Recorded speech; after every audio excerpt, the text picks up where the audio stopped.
Most people think they know what China looks like.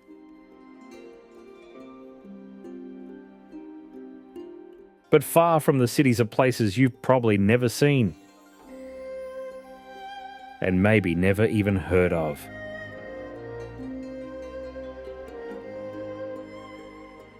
Ancient temples built into cliffsides. Remote highlands hiding lost civilizations.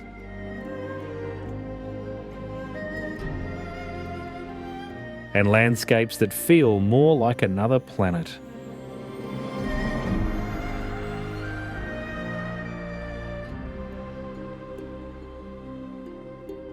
This is the other China.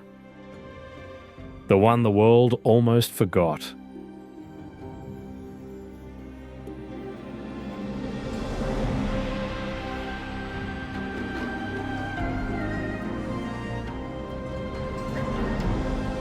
Where the clouds thin and the sky takes over the earth, a golden temple clings to a jagged peak, as if placed there by the heavens themselves.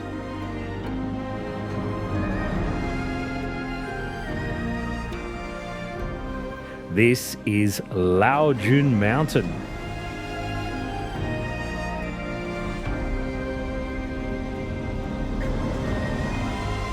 Legend says that over 2,000 years ago, Lao Tzu, the ancient sage of Taoism, came here seeking silence. Not to escape the world, but to rise above its noise. There are 99 bends to the top. Not just a test of strength, but a quiet reminder of Taoist wisdom. Balance comes when you move with nature, not against it.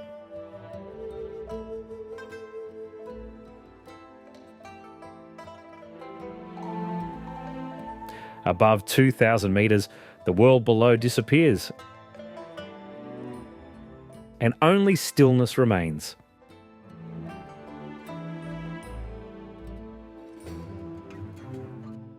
The temple, rebuilt in the Ming and Qing dynasties, sits perfectly aligned with the mountain's energy, following centuries-old feng shui principles. Even today, pilgrims come not just for the view, but for the feeling.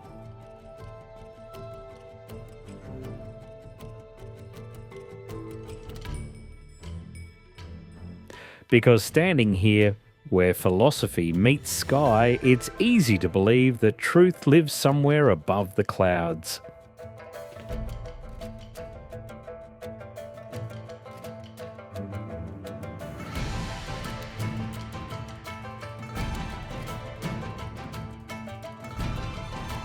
A honeycomb of caves clings to a towering cliff, its paths stitched together by narrow wooden walkways and centuries of devotion.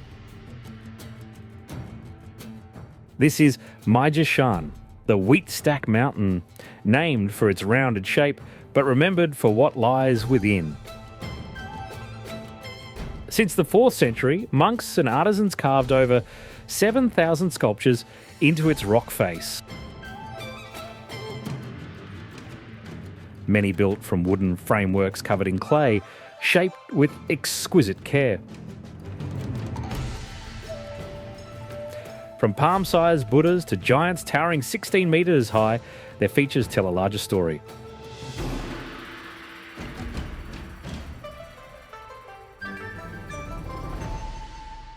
Gandharan influences from India, Persian elegance, and Chinese realism, all shaped by the currents of the Silk Road. Unlike the stone-cut Buddhas of Longmen or Yungang, these figures feel more delicate, more lifelike, more human.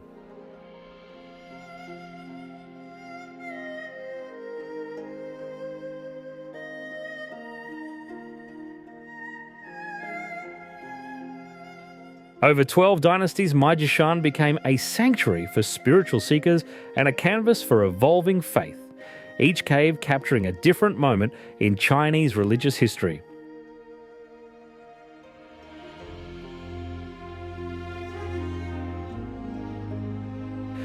yet its purpose remained: to guide the soul inward toward stillness.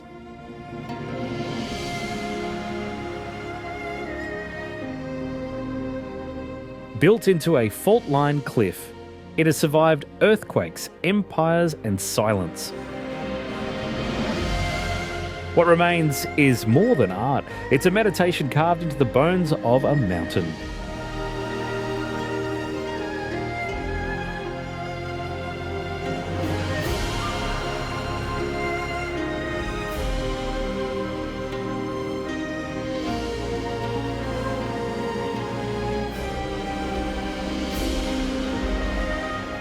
Perched on the tip of a spire and wrapped in drifting clouds, this is one of China's most breathtaking temples, and one of its most remote.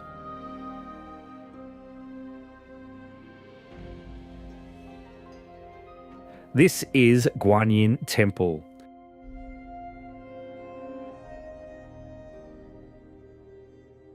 Built during the Ming Dynasty over 1,600 metres above sea level, it honours the Bodhisattva of compassion.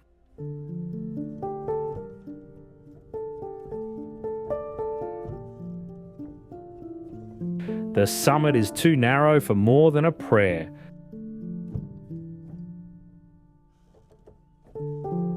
There's no road, only a steep hike, a wooden bridge, and the quiet determination to reach it.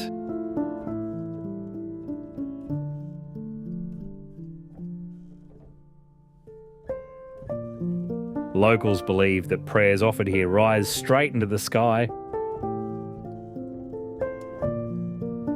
And standing this close to the clouds, it's hard to argue.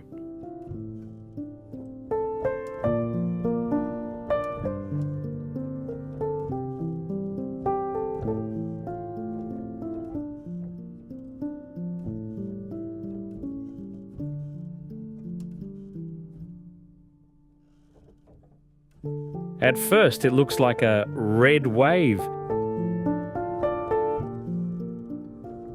Thousands of wooden homes flowing across a mountain valley. But this isn't a city.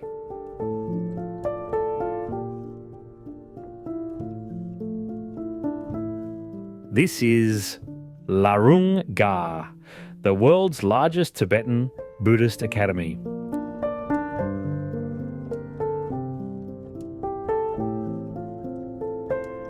Perched 4,000 metres above sea level in remote Sertar County, Sichuan province, it was once home to tens of thousands of monks and nuns, living, meditating and studying in quiet determination.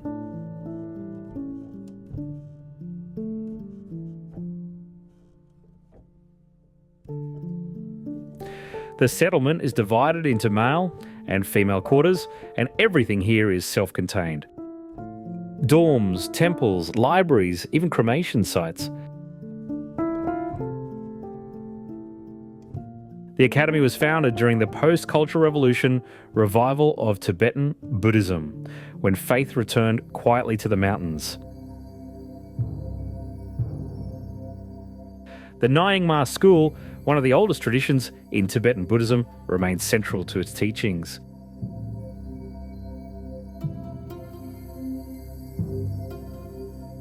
The striking red colour blanketing every rooftop symbolises purity, humility, and spiritual focus. For many years, hardly anyone outside these mountains knew this place existed. But inside, life went on. Quiet, steady, and full of purpose. There's a calm rhythm here, built on discipline and shared belief. It's the kind of life you rarely see in today's world. People living not for themselves, but for something greater.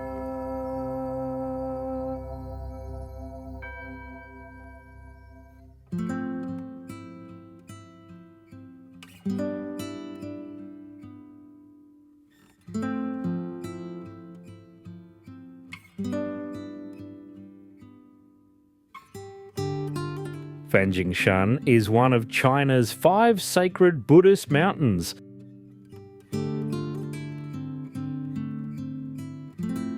A place long seen as a gateway between the earthly and the divine.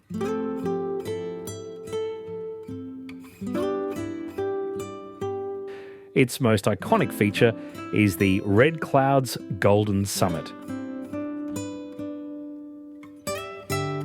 where 2 temples sit on twin rock spires over 2,300 metres above sea level.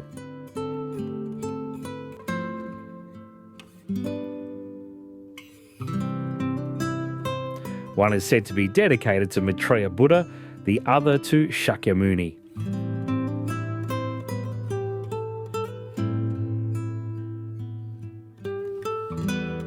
A narrow stone bridge connects them, suspended between peaks, sky and silence.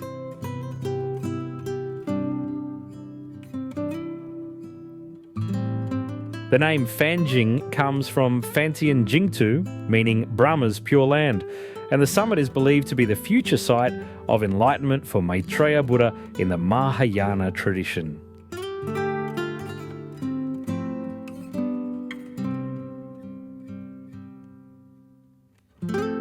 For centuries, pilgrims have made the steep climb to this summit, not just for the view, but for what it represents: balance, rebirth, and elevation of the spirit.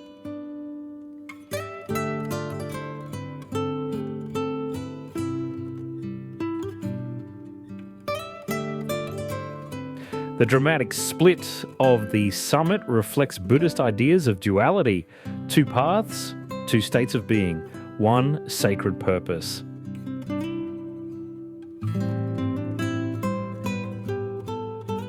And even today, surrounded by mist and sky, it remains a living symbol of devotion rising above the noise of the world.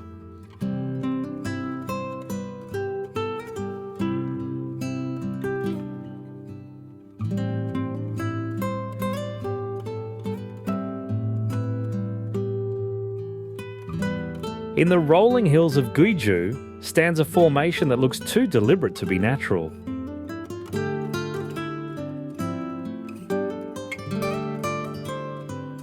A massive pyramid-shaped mountain rising from farmland. Angular and near perfect.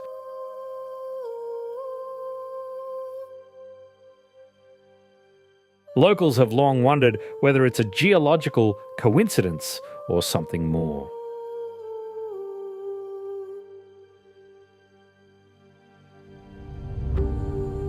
There are no carvings, no records, just a silent shape that defies easy explanation.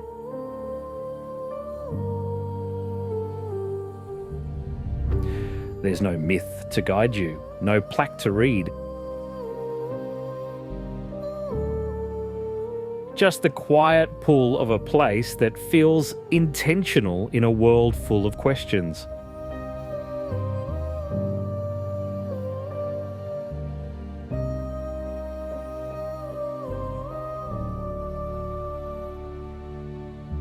Tucked away in Gansu's highlands is a fortress that remains largely unknown, even to those who live nearby.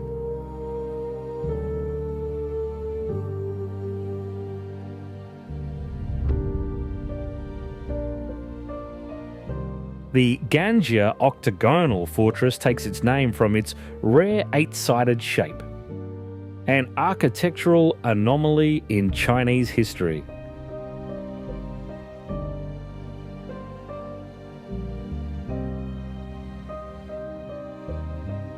Possibly built during the Tang or early Song dynasties, its original purpose remains unclear. Some believe it was a defensive outpost. Others see signs of spiritual use linked to the Tibetan Buddhist traditions that have long shaped the region.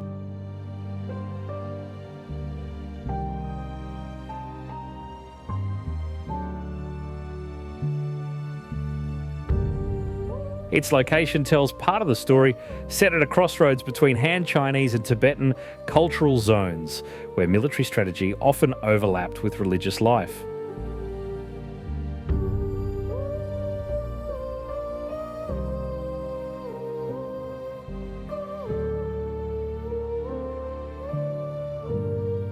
Inside the weathered walls lie the remains of stupas and temples, suggesting a deeper purpose beyond defence.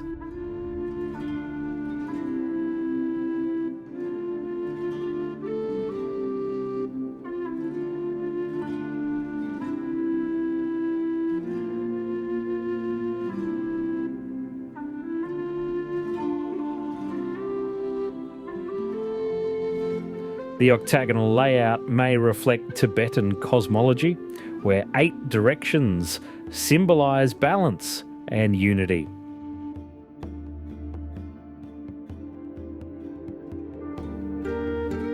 There are no signs or visitor paths here, just the outline of a forgotten structure still echoing the past, quietly bridging history, culture and belief.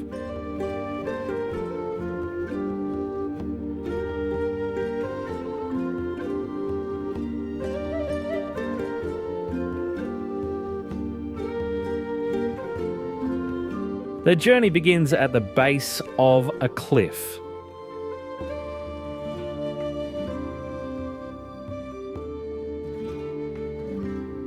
(2,500 metal steps bolted into bare rock, rising through clouds and silence.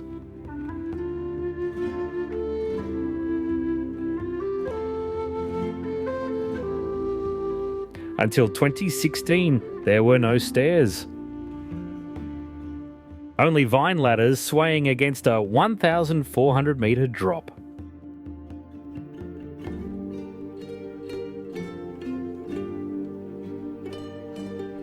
For a very long time, this was the only way in or out. Each step leads deeper into the Dalyang Mountains and further from the world below. You pass goats, scattered cornfields, and nothing else. No roads, no signs, just stone, wind, and the weight of something waiting.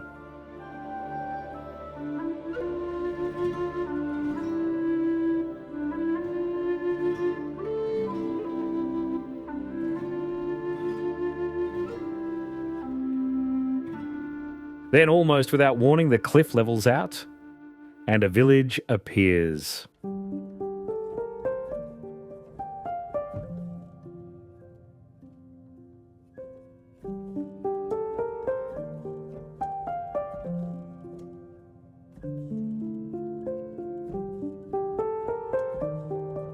A settlement carved into the side of a mountain.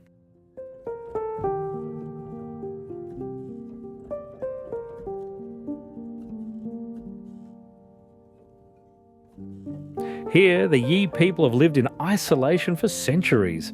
Their language, dress, and spiritual traditions, rooted in shamanism and reverence for the land, remain alive in daily life.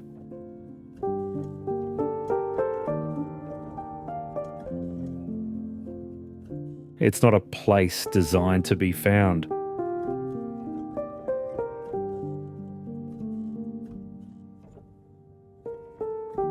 But once you arrive, you understand why they stayed.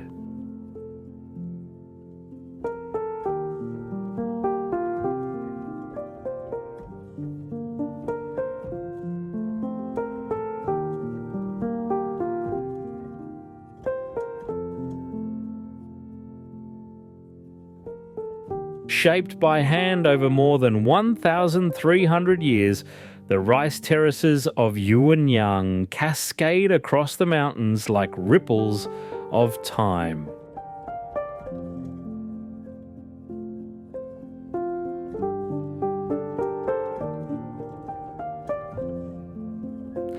Built by the Honey people, this UNESCO World Heritage Site spans over 113 square kilometres.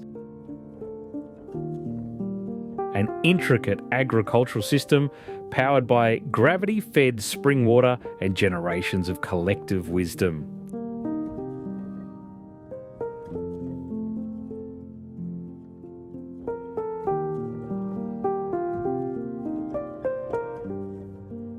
The terraces reveal a vibrant mosaic of colours that shifts with the changing light, setting them apart from ordinary rice fields.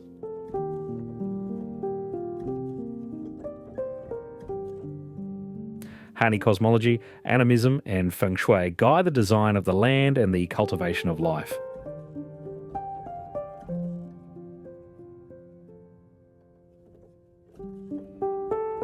Ducks, fish, snails and rice thrive side by side, forming a living ecosystem that nourishes both the mountain and its people. A quiet triumph of human ingenuity and nature in harmony.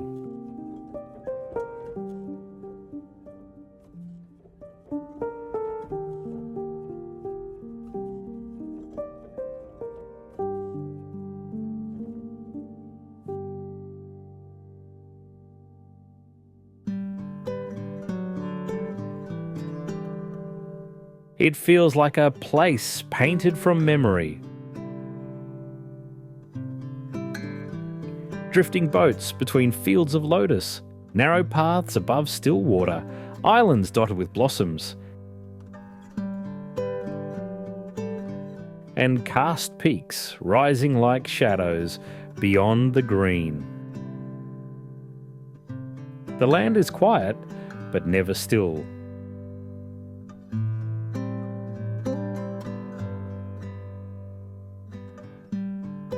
The breeze moves gently through bamboo and reflections ripple with every passing boat.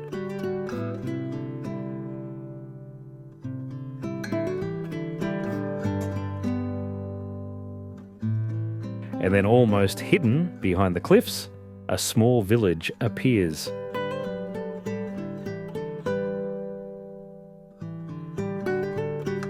Xianrendong, the cave of the immortals.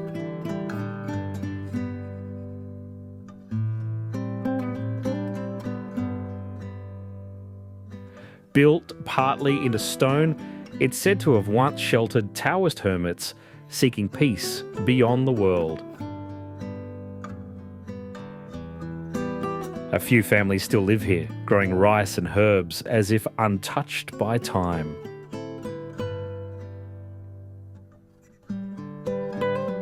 Exactly the kind of place you'd expect immortals to leave behind.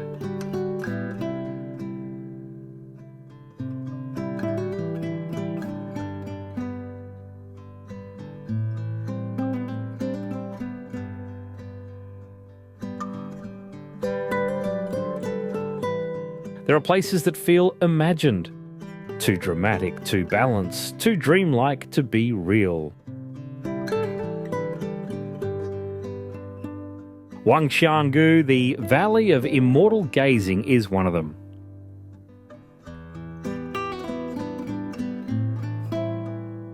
Here, granite peaks rise like ancient towers.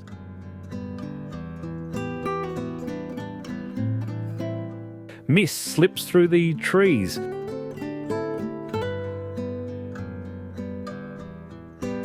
Walkways cling to cliff sides.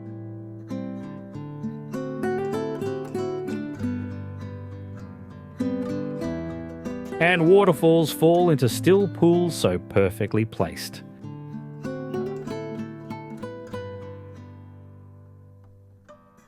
It's easy to believe this valley was carved with intention, not erosion.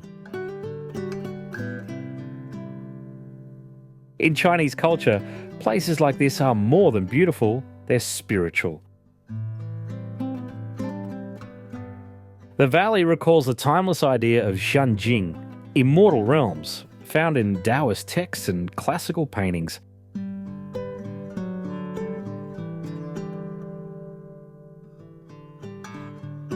It remains largely unknown beyond the region, but among those who hike here, it is something else entirely.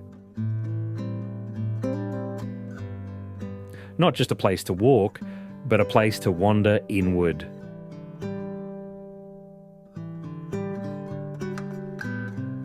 The valley doesn't sleep. At night, it's alive in a different way.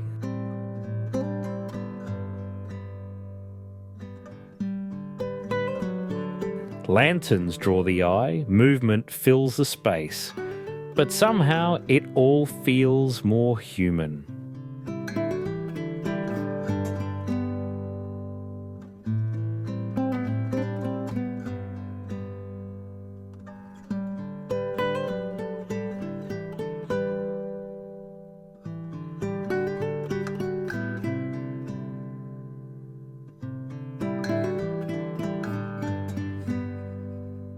It doesn't look like Earth, but it is, barely. This is Haidushan, or Blackdush Mountain. A volcanic landscape in the Kaidam Basin, formed by lava flows and millions of years of tectonic shift.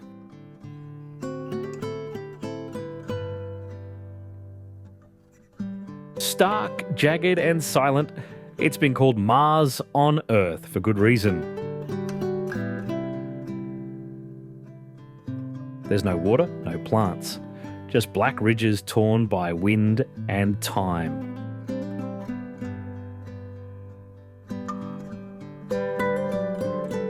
Scientists come here to test rover technology. Filmmakers come to borrow its silence.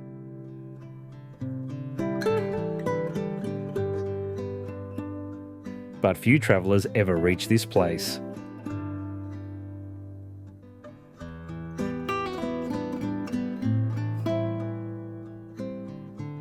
It's a quiet reminder that China's natural extremes go far beyond what most people imagine. Not every wonder is lush or crowded. Some are vast, silent, and almost forgotten. In places like Haidushan, emptiness isn't a void. It's the landscape itself, raw, real, and completely alive.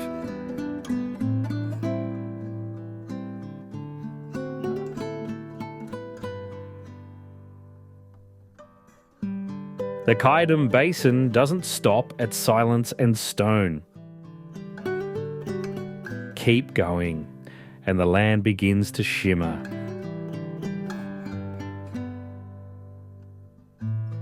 Not with life, but with something that looks like it.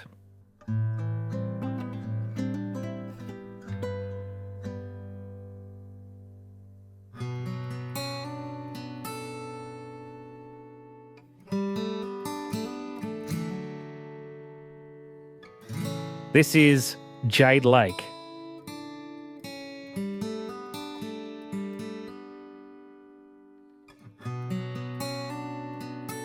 A patchwork of emerald and turquoise salt pools, perfectly still and impossibly bright.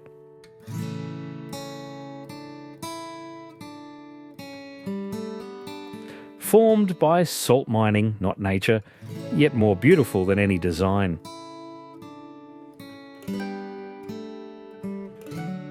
The colour of each pool shifts with the sun, the minerals, even the bacteria below. A man-altered landscape that somehow became divine.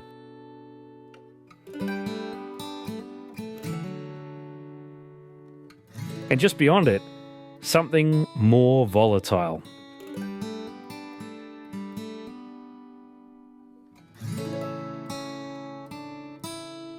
Aiken Spring, known as the Devil's Eye, is a boiling sulphur spring that bubbles red.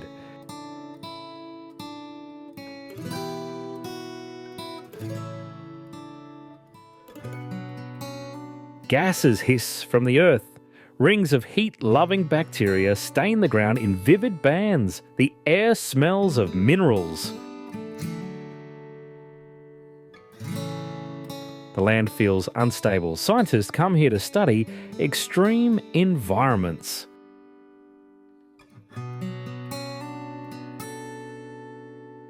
Locals speak more cautiously. Some say this spring isn't just dangerous, it's a warning.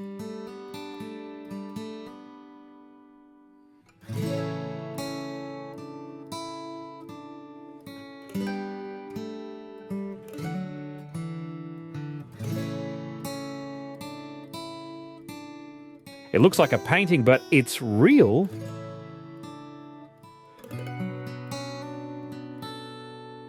Carved not by brush, but by time.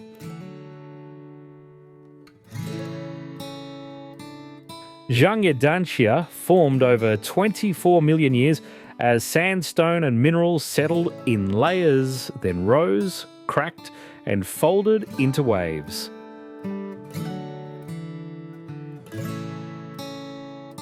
Iron oxide turned the ridges red, while other minerals added streaks of yellow, blue, and grey. Wind and rain did the rest.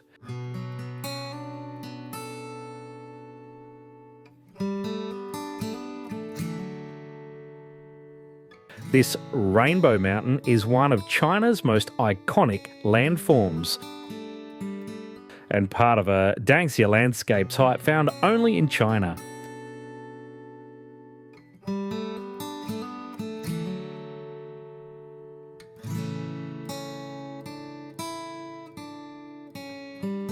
Other places may have colour, but nowhere else layers it like this, with such scale, texture, and silence.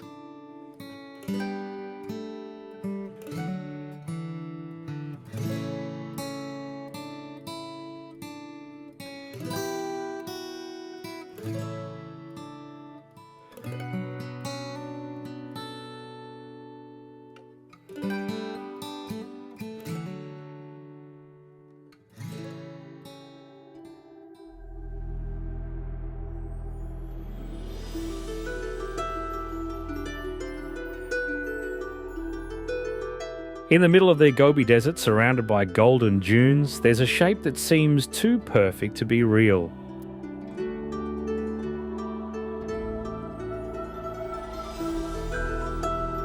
A crescent of deep blue water curving gently between the sands. This is Crescent Lake, an oasis that has held its shape for over 2,000 years.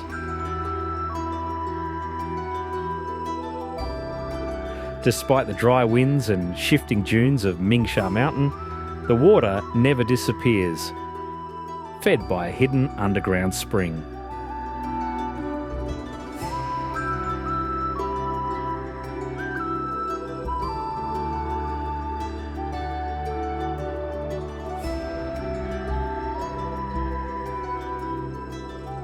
Beside it stands a small temple pavilion, a quiet shelter once used by Silk Road travellers. A resting place where stillness met belief.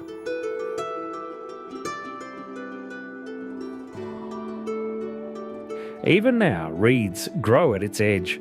The sands rise around it.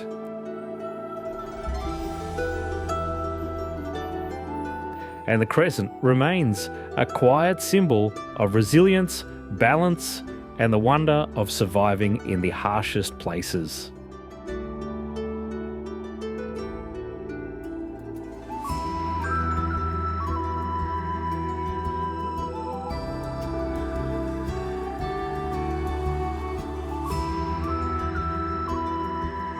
Carved into a riverside cliff in Sichuan, the Lashan giant Buddha sits with calm hands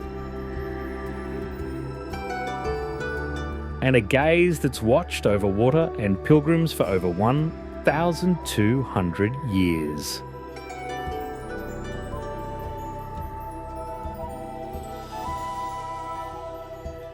At 71 metres tall, it remains the largest stone Buddha in the world.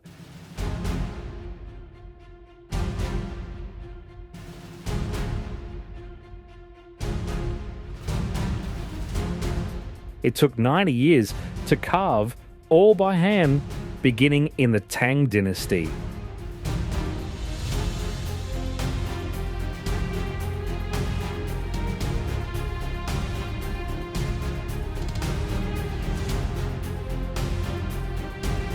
Legend says the monk who started the project, Haitong, offered his own eyes to prove his devotion.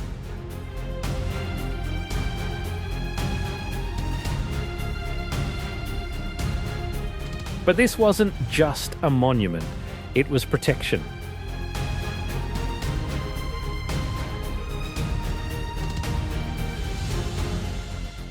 Built at the meeting point of three rivers, it was meant to calm dangerous currents.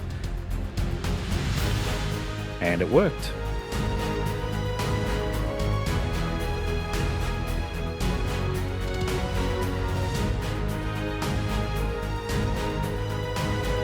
Even today, the Buddha endures, a fusion of faith, nature, and human will that continues to bring peace to those who pass beneath it.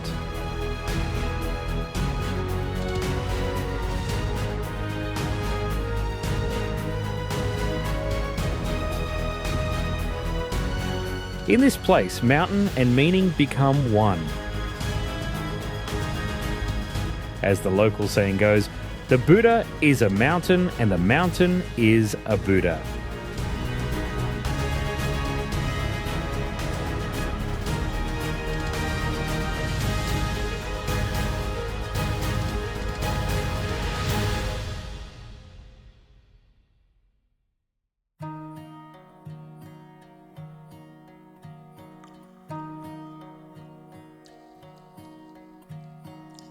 Along the Yi River near Luoyang, the Longmen Grottos hold more than 100,000 Buddhist statues.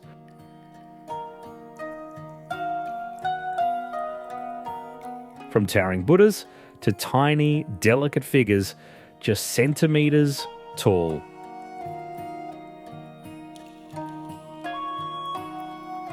Work began in 493 AD during the Northern Wei dynasty and continued for centuries.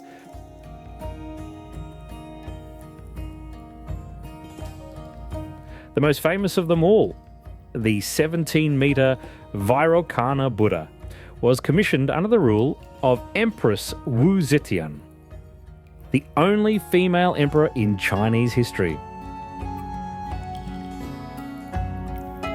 Her image, some say, inspired the Buddha's face, calm, commanding, and unmistakably royal.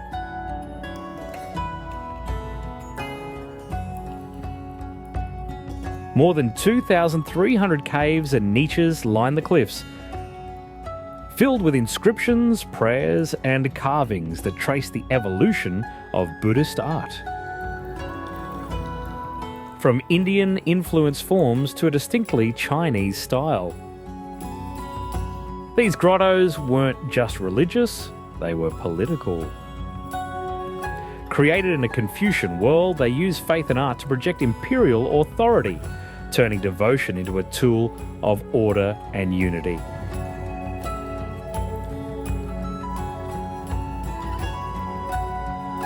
Longmen remains one of China's greatest stone archives, a masterpiece of faith, ambition, and artistry.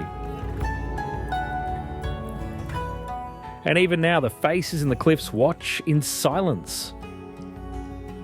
Worn by time, but still speaking through stone.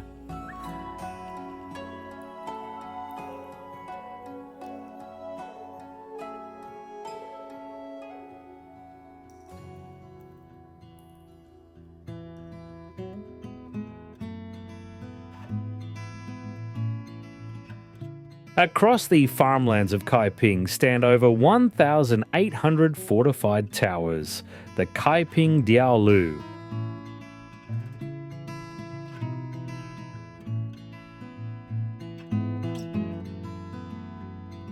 A UNESCO World Heritage Site and one of China's most unusual architectural legacies.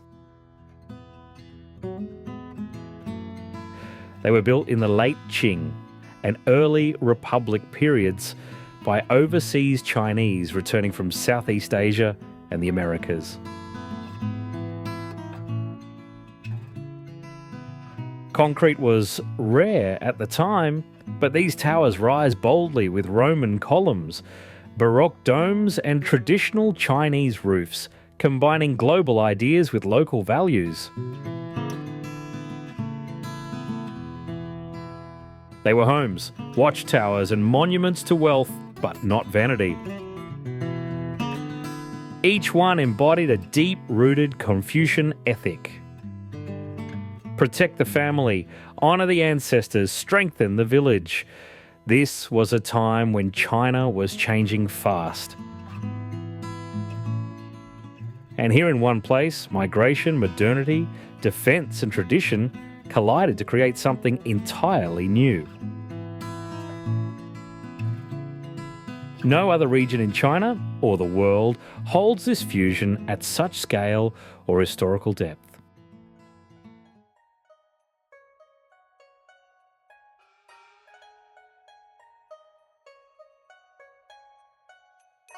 Deep in the mountains of Fujian, massive earthen structures rise like fortresses, some circular, others square.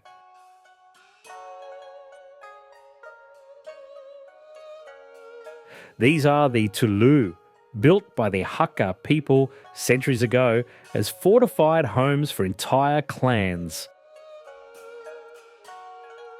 Made from packed earth, stone and wood, they were designed to withstand attacks and time. Some hold up to 800 people across 5 stories with one main gate and no windows on the lower levels. Security shaped into architecture. Inside, life is communal. Each family lives in a vertical slice, equal in size and rights.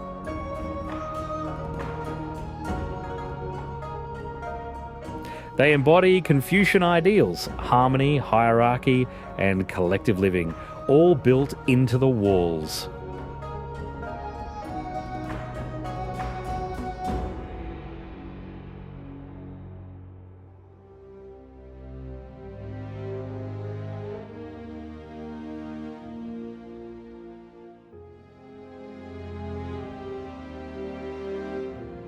It begins quietly. As glacial melt in the highlands of Qinghai far to the west.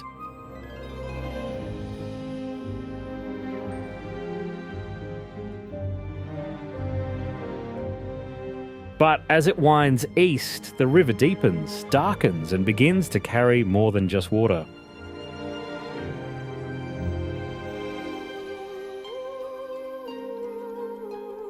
This is the Yellow River, the cradle of Chinese civilization.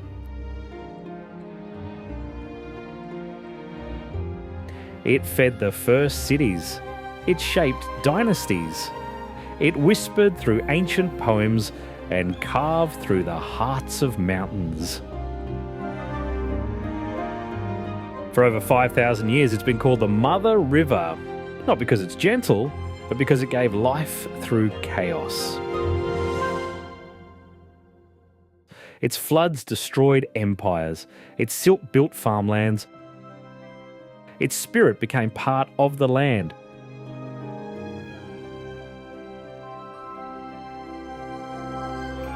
Today, the Yellow River still ties together many of China's oldest places, temples, grottos, and sacred peaks.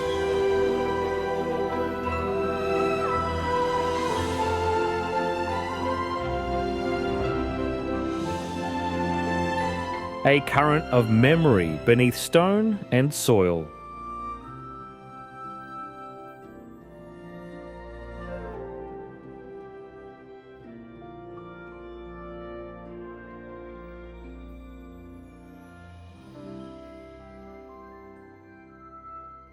But to truly understand its power, you have to see where it roars.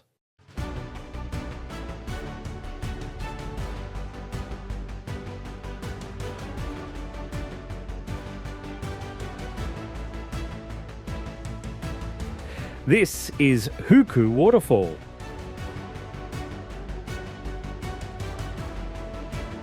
Where China's Mother River crashes into stone, roaring like thunder and churning with earth.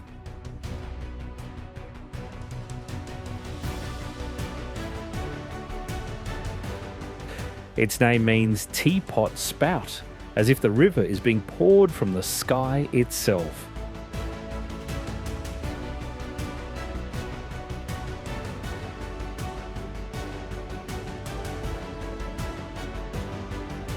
But it's not just water that falls, it's the land.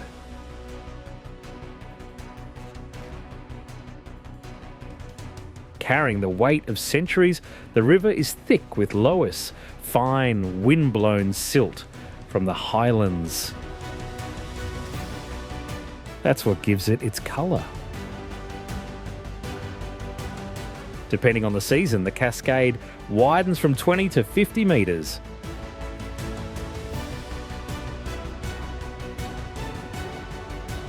And always it moves with force.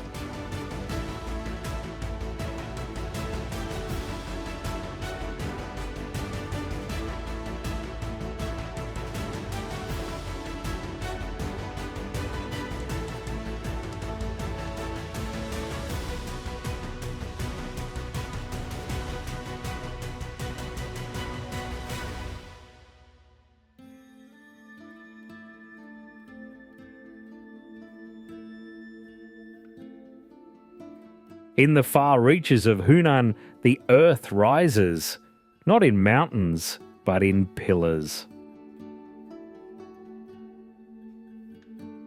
Stone towers stretch hundreds of metres into the sky, thin as needles cloaked in mist.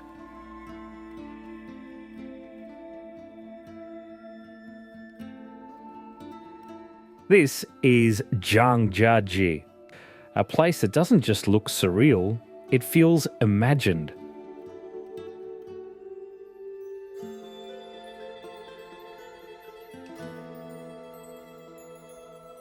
These quartz sandstone spires were carved by wind, rain, and time.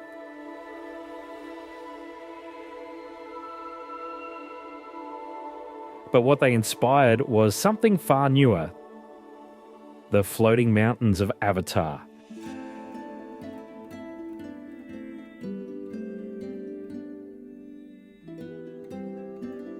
And standing here, surrounded by fog and vertical cliffs, it's easy to see why.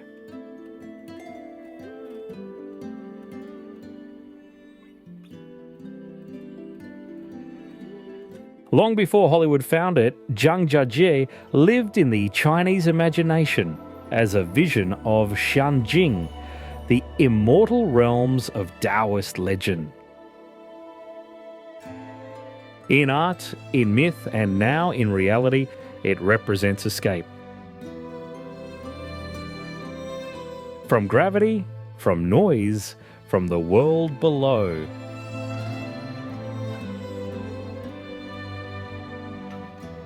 It doesn't feel like a place you arrive at, more like a dream you wander into.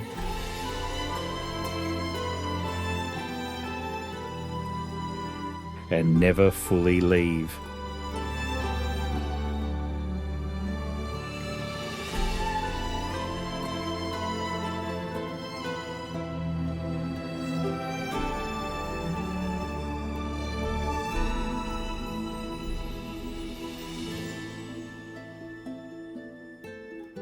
Discover the world, explore the extraordinary. See you in the next adventure.